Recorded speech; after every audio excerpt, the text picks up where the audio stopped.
I don't know how much value I have in this universe, but I do know that I made a few people happier than they would have been without me. And as long as I know that, I'm as rich as I ever need to be. Hey kid, what time is that? It's time to refresh.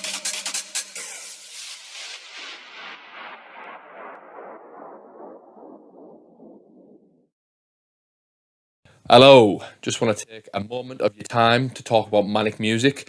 Manic Music is a brand new label that myself and John G have launched. We're using it as a platform for our tunes and to get them out there, but as well to get good music out there. We believe we've got an idea of the direction we want to go in, and we want to share that vision with people. There's many producers reached out to us and said, think you might like this tune. I've heard it. I'm like, yeah, this is what we're looking for. We've got so much music signed to the label already as well that hasn't seen the light of day, but it's just because we've been waiting for this this big kickoff of it all. This year, 2024, is probably gonna be our biggest yet. I mean, it's only last year it needs to compare with. We've only gone 14 months, but with the label, we really want to make a statement of intent. We've both got a very similar taste in music, so when it comes down to it, I love trance melodies. I love the big kick drums of hard dance. I love solid bass lines. I'm a massive sucker for the late 90s sort of Dutch house, and equally I love the Italian stuff. I grew up on the Italian stuff. John was a hero of mine growing up, so to be making music with him is a big thing for me. So when we got chatting and stuff like that, I just thought, wow, like this is a massive opportunity to make something great. We started off with Manic. We did Love Is Lost first, which is on the Year 1 EP, which you can go and check out now.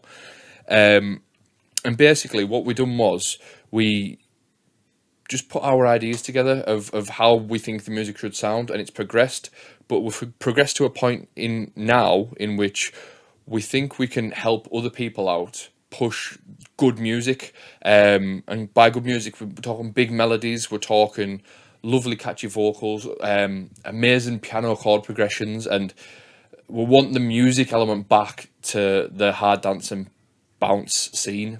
And what we're trying to do is, this is just a message just to say to everyone who's watching the podcast, go and check us out. If you have got a passion for that sound, it's like an infusion of trance music, the Euro dance from the 2000s, and but it sounds fresh. We're using fresh production, fresh sounds, fresh samples. It sounds like it was made in 2024, but it's got that lovely feeling of music and melodies. I don't want to go on too much about it. Just a quick message to you. So if you want to go and check us out, go and find us on Spotify, Manic Music, the label. We've got some amazing music coming out from some really good artists as well. I could name drop a couple of them because we've got them confirmed. We've got music coming from Rob Kane. We've got music coming from DVB. We've got music coming from Cal and Leah. It's a really nice list of good melodic tunes, and like as well solid bass lines. So like, I don't want to get too passionate about it, but before we get into this, I'm just going to cut back on it and just say, please, if you are a lover of this music, go and check it out, because I genuinely, hand on heart, think that over the next year, you're going to see some of the best music bouncers seen in a long time. My personal opinion, there might be people who don't agree with that, but that's just the way I feel about it. So yeah, nice one. Enjoy the episode. Back once again for another episode. This is Jay Viper. Hello. How we doing? So this is the first time we've had another podcast on the podcast. So I feel like I'm on my driving test now with the driving instructor. No. So can you just enlighten us about your podcast? Just do a little plug before we get started. Okay, so my podcast is the Couture 303 podcast. Started about 18 months ago, and it was just an outlet really to explore the backstories of DJs from the old school scene and stuff like that. And it just kind of evolved. It was funny how it came about, actually. I had a t-shirt range, and off the back of the t-shirt range, I did a website. And to promote the website, I said to a local guy, Lee Hall, who runs Back to the Dock, don't know if you know Lee or not, I said, do you want to do an interview? I'll do an interview and I'll put it on the website. It's a good way to promote your night and to get a bit of traction, a bit of traffic to my site. So I did an interview with him, and through no fault of Lee's, it was shite. I didn't know what I was doing. none of this gear, what we've all got here now. I had a little a Tascam personal recorder sat on his desk. I had questions on a phone, not even a tablet. And it was, I listen back to it now and it makes me fucking toes curl because it was so unnatural. And I went away, and it was about 25 minutes long, and I put it up. I got loads of views because obviously Lee's got quite a big following. But me being me, I went, fucking hell, that's shite, that. I can do better than that. So I reached out to MC Cyanide, who was the MC in the Zone from Birkenhead. And he said he'd do one. So I went to his apartment, and by this time I'd bought fucking boom arms and a little recorder, all that kind of stuff. And that went a lot better. So when I'm getting a tattoo off me mate, Mick Phillips, shout out to Killer Bee Tattoo, by the way, if you want a shit hot tattoo. Like some of the ones I've got here, not all of them, some of these are shite. And he just said to me, how's your podcast going? And I said, I haven't got a podcast. And he went, well, you'll have. He said, you've interviewed people. It's gone online. That's a podcast. And I kind of thought, fucking hell, he's got a point there. So Rob Kane, who was my episode 3, was my first actual podcast where I actually structured it like a podcast. And I started doing research. I started bringing a tablet with me with bullet points. And then I had some little funny questions at the end and stuff like that. Intro music, jingle, all that kind of stuff. That was the first one that was actually a podcast. And then from there, I interviewed, obviously Rob was an old friend of mine. I reached out to people who were new in the industry, one of them being Ian Redmond from Ultrabeat. And he just never got back in touch with me. And it's funny enough, as I was outside Rob's house, and I said, if you know anyone who'll do it, let me know. And he went, reach out to Redmond. I said, I fucking have, and he's ghosted me. Anyway, fast forward 12 months after that, I established myself a little bit better, and I'd reached out to a guy called Steve Cocky, who runs In Demand Radio and Reminisce. And he said to me, why don't you come here and do it? Come to In Demand Studio. I went, okay, yeah. So I'm like, fucking hell, go to In Demand Studio. I'm all fucking made up. Get my hair done and all that, you know what I mean? Turned up in In Demand Studios. Moving up in the world now. Yeah. Turned up in Demand Studios. And who's there? Ian Redmond. Fucking hell, I went, yeah, you cunts, where are you? Anyway, got his number.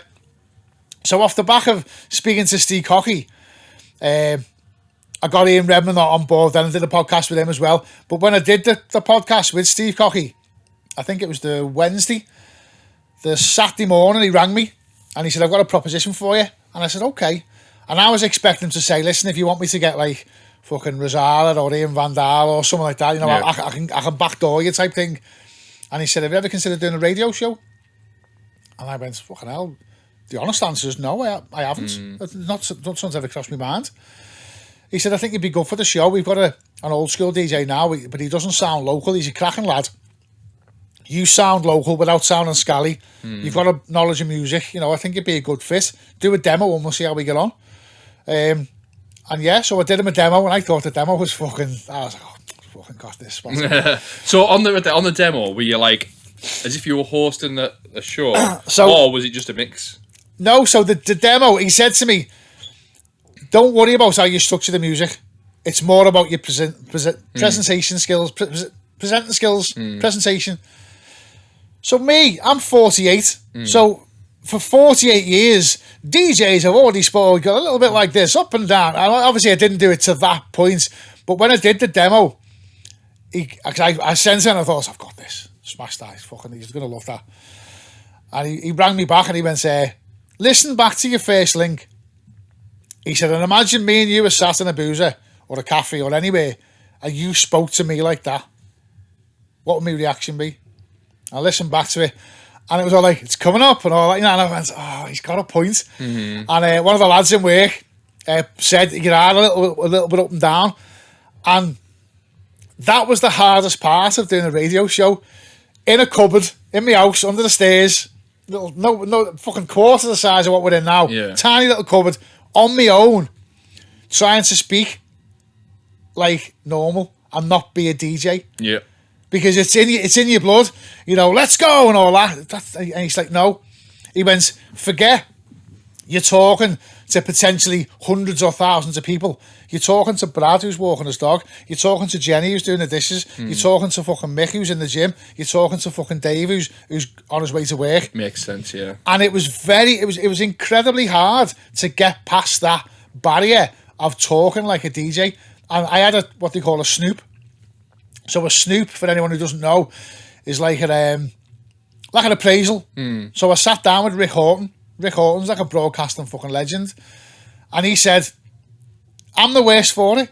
He said, I've got the worst radio voice in the world. And he has, in a sense of, it's not bad, it's great, but it's made for radio, and he does the up and down bit. Yeah. And he said, so I understand it's fucking hard. So anyway, that was a long No, I get it. Around the world there for one question. No, How much time we got left? I get it. Hey, and that's all for today, folks. No, I get where you're coming from. Absolutely, it's one of them things where you want to come across as authentic but professional at the same time, and you can't swear.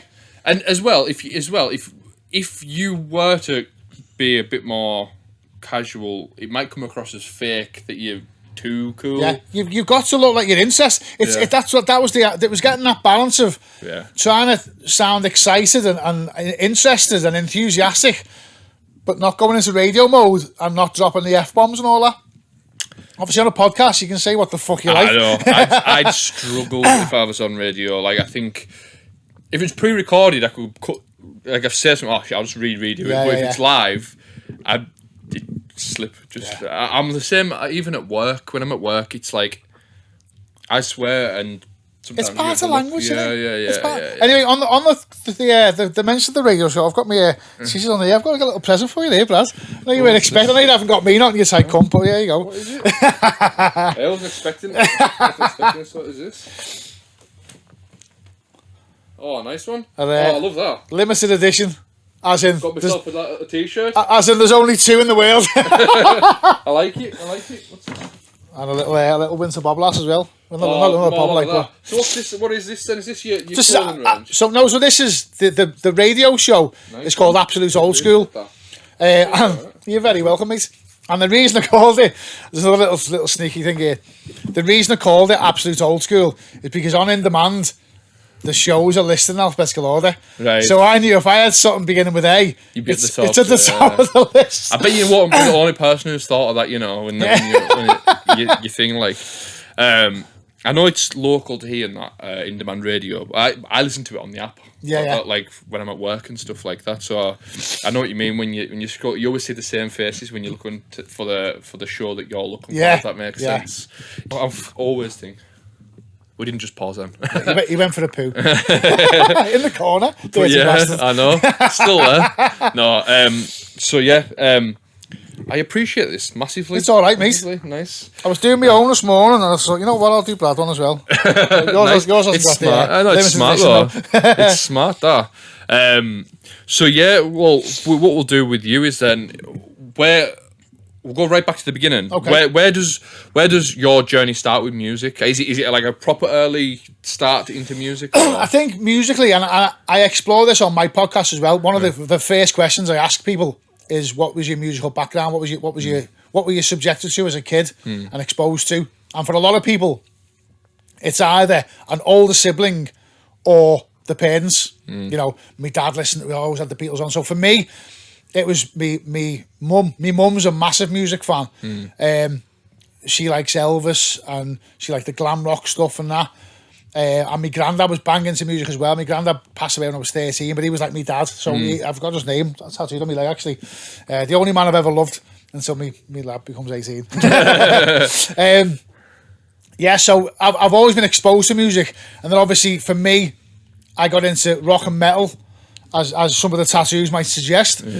And that was my thing for years until I got to about 16, 17. When you say rock and metal, what can you give us a few examples? So one of my favourite bands of all time is AC/DC. Got Left to Be Rock tattooed on my arm.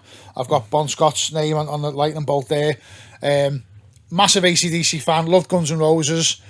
And then branched off into like more of the harder stuff. Got into Metallica, Pantera, a little bit of Iron Maiden. And then later in life, after a bit of a leapfrog 20 years down the road, I got introduced to Slipknot.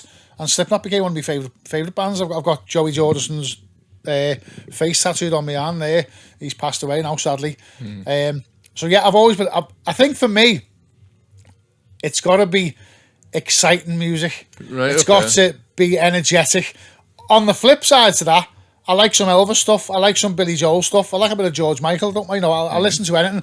But what gets me, what makes me passionate is exciting music. High Sometimes energy. Aggressive. I like the aggressive side of me. That's why I like the hard house and the hard trance and the hard style. I like that fucking. Oh, it makes you scrunch your fucking face up. What's your opinion on like raw style and that sort like the? So I like the early hard style. So the likes of Sam Punk and the stuff Alex Kidd was playing, and some of the organ donors stuff, and especially the stuff Gaz Westart by Design was making. I like that. I like it to be punchy. I didn't like it when like the distorted kick drums when it went massive cue dance and all that kind of stuff and sensation. I didn't like that. I think it. I don't know. It just that's my personal taste. I just think it sounded too distorted. I like it nice and punchy.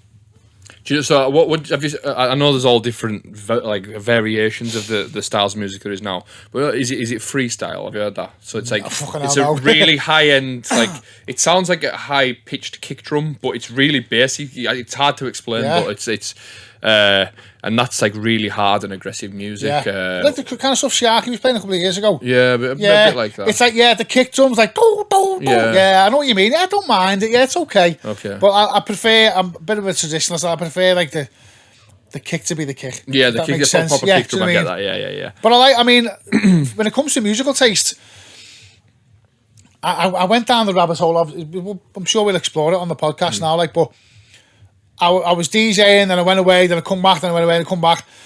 And the last this time when I come back, my first gig was for Back to the Dock, and I played an old school bouncy techno set. Looks good. Then Back to the Docks look decent. Oh, listen, you won't get a night in Liverpool like it. Honest to God, fucking. And I fell out with Lee, who runs Back to the Dock. Yeah. We'll get into that a bit later. We're back talking now, and it was 6 of one, half dozen of the other. Really, I was distracted by stuff. He didn't understand, and we kind of fell out because he felt like I wasn't doing my bit. So we'll go into that in a bit because there's more to that story. Yeah. But yeah, we're back on speaking terms now. But even throughout the time when I wasn't talking to Lee, I'll tell anyone who listen that Back to the Dock for me was special. It's my first gig in 13 years, so I was a bit fucking nervous, a bit rusty. Mate, it was like I'd never been away. Honest to God, even the crowd that were there. And the night they put on, I say it's predominantly just Lee who does it all. Yeah. Fucking brilliant, mate, honest to God, you really, really are. So if you're looking for something to do in nice February, there's a fucking fantastic lineup. Slipknot, Dougal, Club Filler, Lee Butler, myself, MC Cyanide, I think MCB's on, Edge MC, Locks, Jane Angel, the fucking list goes on. 24 kitchen seats, tickets are on indemandtickets.co.uk. No, this is not a sponsor, Dad. But yeah, no, you love me for that. You know what I mean? No, honestly, I've seen videos, seen a couple of sort of my mates and that who've went and played there, and I just think it looks top. Brilliant. So, like I say, back to my point I was saying. So that was my first gig back in 13 years. Now, as we discussed off pod before, in the interim, I went through a phase of playing hard house and hard trance and hard style, which is gone to my head what I'd like to play more of. Yeah, that's not the old school, the tidy track stuff and the good grief stuff and the nuclear stuff. All the stuff organ donors make, all that. That's my, Alpha Zone, the remixes they made. Some of that stuff's fucking amazing. That's my favourite type of music. Do you know that? I know this is a bit off subject, but I said this to John the other day, the guy who I produced with. My favourite track of all time is an Alpha Zone track. Do you know that? Yeah. It's their remix of Try. Do you know Ian Van Dahl? Yes. That tune. Fuck me, that kick and bass line. See, for me, I'd say hard trance-wise, it's either GJ Kim, Jetlag, Alpha Zone remix, or BK Revolution, Alpha Zone remix. Yeah. Alpha Zone, fuck me. Faultless. They can put a fucking track together them. Yeah. So yeah, I don't even know who it is, by the way. I don't know. I who think Alpha it's two Zone people. Is. It's two people. I don't know who it is, but they're very talented, whoever it is. You know and the sad thing is, when they've made their own tracks, they haven't been that good. They haven't been that successful And I personally haven't enjoyed them as much, but the remixes, fuck me. Some of the Dave Joyce Second Chase, oh my God. Yeah. Oh, I think I fucking see it to you, right? So that was my first gig back playing old school hardcore. So give me an example of what sort of tunes you were playing when you come back. So when I did the Back to the Dock gig, it was like a drone set. So the likes of Misha and Tim Access, fucking Point Break, Sulfurix, a little bit of like Detonated Scott Brown, fucking We'll Delete the Week, Panic. And how did them what was the responses like on them tunes when you were playing? Amazing. I funnily enough, when I finished my set, I went outside and I rang me missus, and Jenny, just true story this. I said, and Jenny went, have you had sun? I went, what? She went, have you had sun? I went, no, I was fucking driving. She went, you sound like you're fucking off. I said, I'm not like alive and buzzing. The feedback was great. Got asked to get me picture talk and people fucking, hugging me and all that after the set. It's like, wow, like a proper welcome back. So off the back of that, a guy who used to work with many, many years ago got in touch saying, I've seen you playing blah, blah, blah. Do you want to come play an our night in Birkenhead? It's hardcore. I said, well, I've only got old school. He said, this is all new stuff. I went, give me a week or so. So I started going on hard tunes and fucking Juno and Beatport, and I started going down the hardcore route again. But me being me, you're meant to mature with age and slow down. I went down the Frenchcore route. Right. So I was going at 180, 200, 220 BPM. And it was only when I was getting gigs in Birkenhead playing this kind of stuff, I was thinking, I don't really like that. It's all right, but it's not what I want to do. And I'm too old to keep up with it. I'm fucking dancing around 200 BPM. I can't keep up to my own music. Yeah. So that's when I made the conscious decision to I want to bring it back down a little bit and start playing what I want to play. Yeah. And then obviously things progressed from there. But yeah, it was fucking. All I asked you was, who did you think growing up, and it's led to this. You're gonna get 2 hours out of this, mate. So you were saying about like obviously your mum and your granddad being a big influence to you, and you can see when you've talked about it, it's clear, especially with some of the names you were rhyming off before. So going forward, then where does like when you're in school, what was it like when you're in school? Like what was? I'm not being nosy. I know you said your age, but it's not. I feel rude to say it. But what years were you in school, sort of roughly, like secondary? So in '85 I was 10. Right. So 1990 I was Right. 15. Yeah. So that was like me the senior years, if you like. Yeah. So around about that time, fucking the birth really of Rave good. scene, Yeah. So I was talking to a mate of mine called Neil Walsh, who again we were mates in school. Even though when I was growing up in school, there was 2 lads who had decks, Neil Walsh and Kev McKenna, and they both lived a stone's throw from my house, and they both were integral into me getting into DJing. Neil probably doesn't even know this, but he was the first person I knew who had decks, and we go down to his house and I'd watch him on, and I was like, fucking hell, I wouldn't mind a little go with that. And was he a good DJ? Like at that time? Stage, no. I think he'll admit it himself. He wasn't. He was just a. No, but what I mean is, was he somebody you could learn off at that point? Probably not, because he didn't know himself. Okay, right. He had these decks, and we were joking about it today. You listen back to your old tapes, and you're like, fucking hell, you think of the bee's knees at the time. And I suppose in a way, in the early to mid 90s, as I've just alluded to there, only 2 people I knew had decks. Now everybody's got decks. Everyone's got a controller. Everyone's got a set of turntables or a set of CDs. But back then, it was only these 2 lads. Kev Mack was the guy who actually said to me, yeah, I'll show you a little bit. And he taught me actually the fundamentals of mixing. And around that time, my nan passed away. And she left me some money. And my mum said, I've got some money there off you now. I'm going to give you £1,000. Don't waste it. What are you going to do with it? And I said, I'm going to buy decks. And she kind of went, oh, fucking hell. Bear in mind, at the age of like, say, 18, 19, I'd had the guitar, I'd had the karate uniform, I'd had the fucking, I'd gone through all the hobbies, fucking stamp collecting, computers, I'd done all that. Nothing had ever happened, nothing had ever come of it. So my mum probably thought, fucking, here we go again. And what do you know? I got the decks, which, as we spoke about the day off pod, they're the same decks that are in Rob Kane's house. Oh, yeah. My first Technics I bought second hand and sold to Rob Kane, and he's still got them to this day. Testament to the fucking power of the 1210s. Yeah. So and that was it. So I started buying records, and I didn't know where I was going with it at the point, because at that time in school it was fragmenting off a little bit. You had the people who were into like Pink Floyd and rock music, and you had the people who were starting to get into dance music, but even the dance music was starting to go in different avenues. The Drone was the big club, but some people went to State, and the State was more classic handbag, piano, hands in the air anthems, and the Drone was a lot harder. But even when I started going to the Drone, it started to turn and twist again, because the first tapes I got from the Drone with like Sir Carl Cox and MC Majika, they were playing like fucking DJ PC expansions and Tribal Church, Die Witness.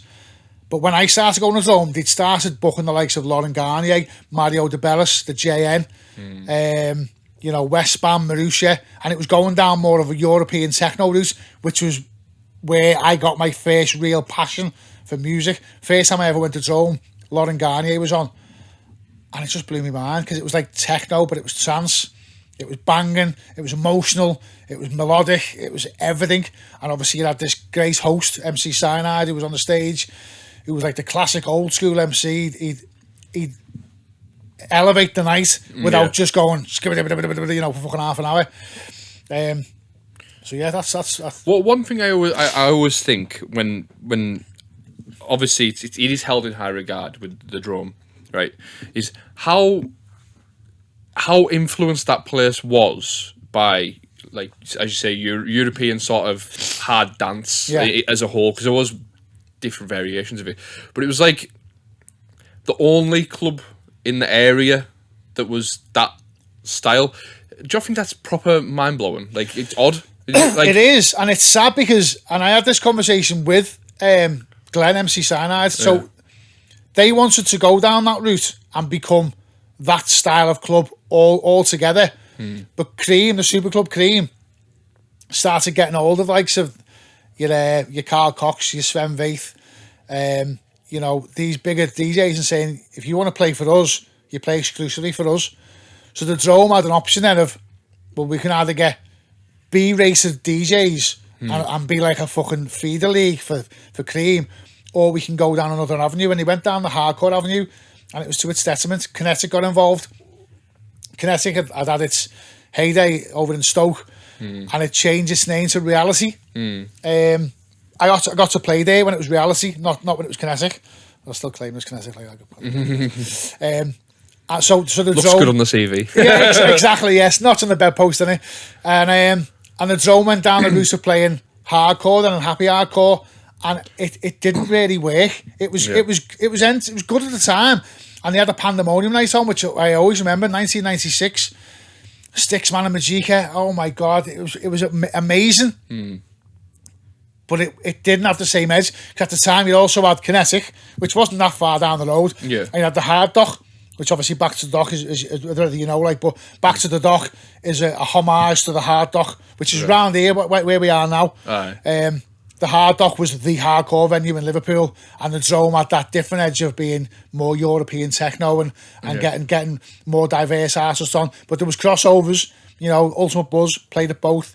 DJ Demand, and when hardcore, he played at both as well. There was crossovers, and then even a DJ, DJ Christian, he was resident in the Dock, and he came to the Drome, and brought his his style of music over. But yeah, at the time there was nowhere like it. The radio, not. I mean, it's almost like it's there, surrounded by everything else going on with the house music boom, and at the time there was like your trance and stuff, like all the known clubs in this area. But then this is like its own little anomaly. Does that make sense? Yeah, and it always kind of was. I mean, the Drone before my time was like a bit of a fun pub place, and obviously Dave Graham got involved and brought it more to like the underground scene. You had Dave Graham, Philly, Rusty, and they like Carl Cox on. Yeah, they had the Prodigy on. They had Yeah. fucking Utah Saints on. Mr. C from the Shaman. They had all these big names on. Yeah. Moby played. Fucking Moby was in fucking Birkenhead. I mean, fucking hell, how mad's that? Yeah. And then obviously when Dave Graham left to form the 051, which obviously was, as I'm sure you know, hugely successful. And he still is to this day. Dave Graham to this day is still a fucking icon in the city. Oh yeah, definitely. And then they got DJ Six involved, and DJ Six took it down that route of the European techno. And obviously his sidekick Philly, who I still believe to this day, Philly doesn't get the recognition he deserves because he was always kind of in Six's shadow. And Six was the showman. Six did all the scratching. Six had his hair dyed blonde and the red contact lenses in, and you know he was a real spectacle. And he was a sensational DJ. Philly was arguably just as good. He just didn't get the credit because he was kind of like Not as out there. if you're the second best DJ in the world and the best DJ in the world on the same show as you, you're always going to be in the shadow, aren't you? Yeah, definitely. So a question for you then, because obviously you were talking about getting the decks and learning all that. What was the first record that you bought? Can you remember? There was I'm not sure which one it was. There was one or two. It was an album. One of which was an album called Mrs. Woods Teaches Techno, which I didn't actually buy. I swapped it with a friend of mine called Steeling. He's not a robber, by the way. That's his actual name, Steeling. And I swapped it. He swears blind it was a 6 in Northern Ireland double pack tape. I think it was an Elsa Skelter pack, whatever it was. Anyway, I swapped them for this album, Mrs. Woods Teaches Techno. And the only track of it I can remember that was definitely on it was DJ PC. We used to go to the moon. Right. And it was either that was my first record, or there was an album called, I think it was called Club Classics, and it had Artemisia bits and pieces on. Right. It also had Live and Joy Dreamer as well. So yeah, and at that time I didn't have decks. We had a stack system in the living room, and I got a slip mat. And I put the fucking record. Look at me, I'm a DJ, mate. Scratching on me Mars, fucking. What are you doing with that? Fucking, leave it alone, will you? Smashing your head in if you break the needle. Yeah, before I had decks, I had my mum's little stack system. They did a little back and forth. I had to cut up an all fucking sacky top to make a slip mat. So I think they were my first two records, I think. Excellent. So then, going forward from there, what was like your first experience with maybe meeting people involved with the club scene, or even going out to a club, or hearing that there's events on, or like was it a big thing in your school at all? Or? So yeah, sort of. I missed my last couple of years of school. I ended up joining the army, and when I came out of the army, all my mates from school had all started going clubbing. They were going to State, they were going to Drome, and it was going to the Drome specifically. We went to like wine bars like Fallows too. We went to the State, went to Paradox and stuff like that. But they were all a bit more, you know, commercial. You know, fucking what's his name? There's a Tall Paul, Rock the House, dun, dun, dun, dun, dun, dun, dun, let's turn all that kind of stuff with nice enough tunes, like, and they get the party going. But it was when I first went to Drome that music started to resonate with me, and I was like, wow, this makes me feel a certain way, and it might have been the you know, the entertainment, shall we say, that was going on in the 90s. Yeah. The refreshments. It might have been that might have had something to do with it, but it was the first music that actually resonated with me, where I thought, fucking hell, I actually fucking feel passionate about this music. So it was going to clubs and meeting people at clubs, and then obviously subsequently got my own decks. I remember being in the Drome and seeing a DJ on stage, and I remember thinking, I'm pretty sure if I had decks, I could do as good a job or better than what he's doing now. And that's not saying away from the individual. I'm not going to name his name, like, but I just thought, I'm sure I could do a better job than that. Some of his transitions and all that. Anyway, I got my own decks, and then I always remember my first gig was actually in Birkenhead. I've got this fucking affinity to Birkenhead. I'm linked there for some reason. There's something out of me too that like. What a joking. Mate, people think I'm from Birkenhead sometimes. I've probably played more gigs in Birkenhead than any other city. So my first ever gig was in Birkenhead, and I'll never forget it. It was the guy who did the lights in the Drome called Howie. And he said, give us a tape, and I give him a tape, and he was like, yeah, sound. If anyone remembers tapes, little rectangular things. So we give him the tape, and he went, yeah. So he booked me with this church hall in Birkenhead, and I had Technics 1210s. I was lucky enough that was my only decks I ever had, actual turntable wise. And I turned up at this club, and he had Pro 150s. Right. Now, if anyone knows the difference, the massive difference between a Technics 1210 and a Pro 150 is the pitch is the wrong way around. So where you're going +8 is up here. That was -8. So my first ever playing out to a crowd, it was the 2001, you know, the techno remix. Put it on, +8. I went, oh shit. Look, that was my first ever experience of playing in a club. It was only a church hall, man, with fucking 20 people there. And I remember I felt sick. I fucking barely put my hand on the fucking, I was so nervous. And then from there, it was just a case of you get little gigs and parties and stuff. And then I passed the tape into the Drome. And my first ever tape had passed in, and I was going there all the time. And I got a phone call to say, yeah, we're going to book you for 2 nights. Nice. Fuck, I couldn't believe it. But the irony was... What year was this roughly? It was... I'll tell you my first ever gig in the Drome. It was the same night Princess Diana died.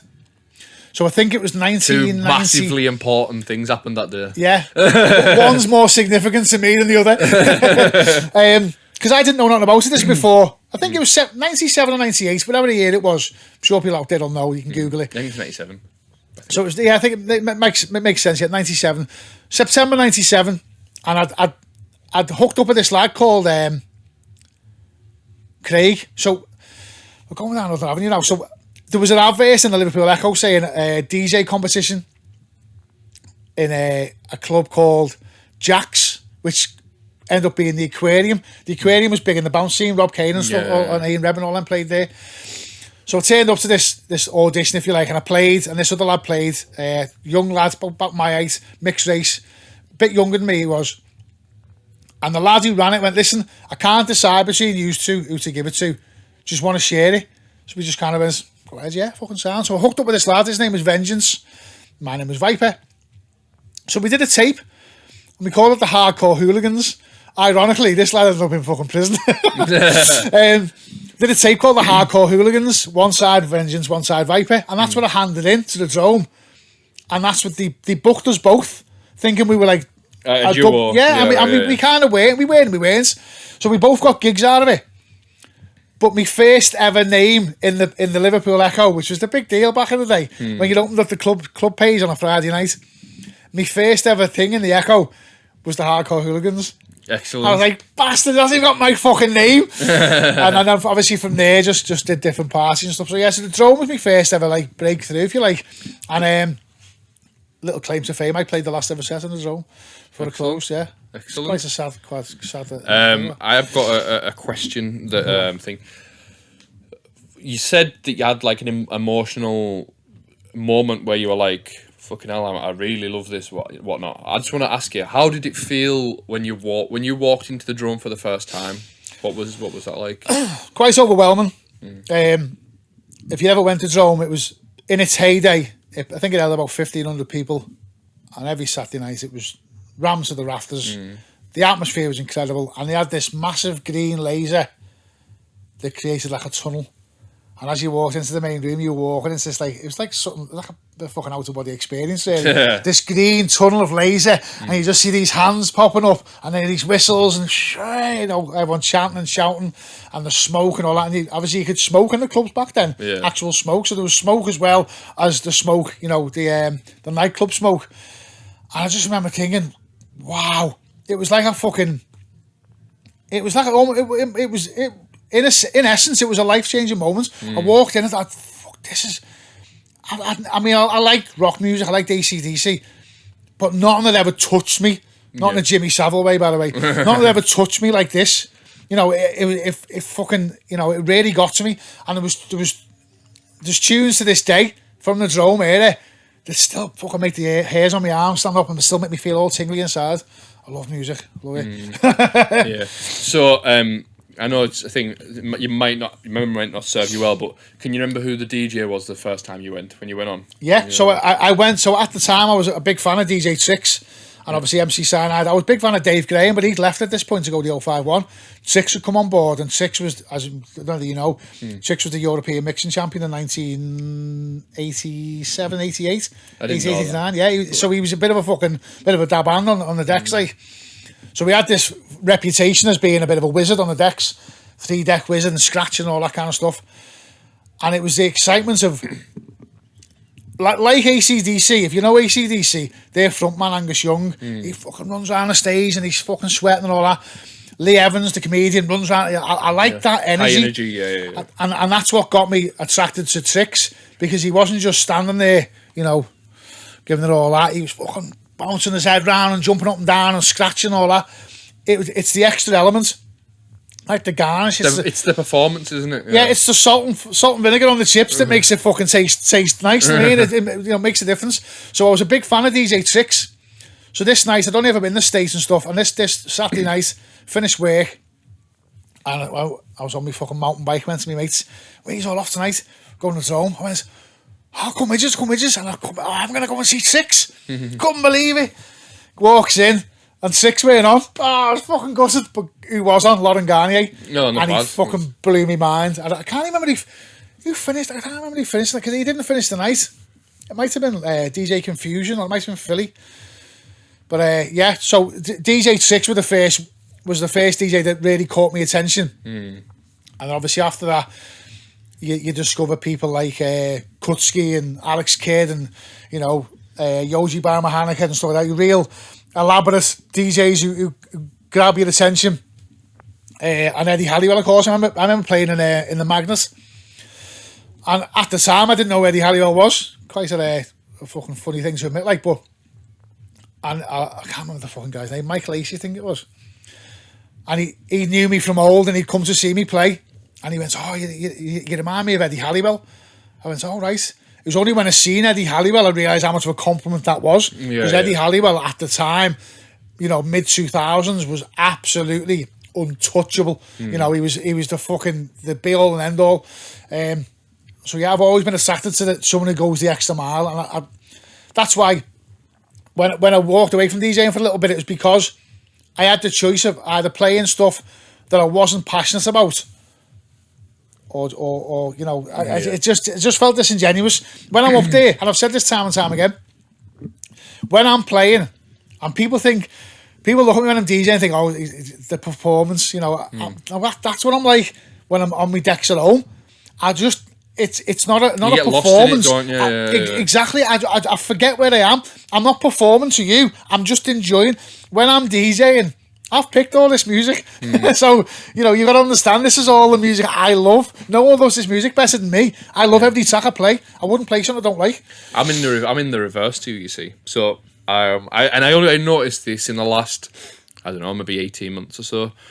When I'm DJing, I'm there playing away, I'm trying as hard as I can not to fucking jump around, because I think I look like an absolute idiot. Like, fuck that. No, I know. I don't give a fuck what anyone thinks. No, I don't think that, but no, but what I mean is, people just think, what the fuck's this fucking fat slob doing? Do you know what I mean? That's mate, I've got no six-pack myself, mate, fucking hell. Back in the day, I used to take my top off. No chance of that now. But honestly, I was playing, sometimes I just get carried away, like...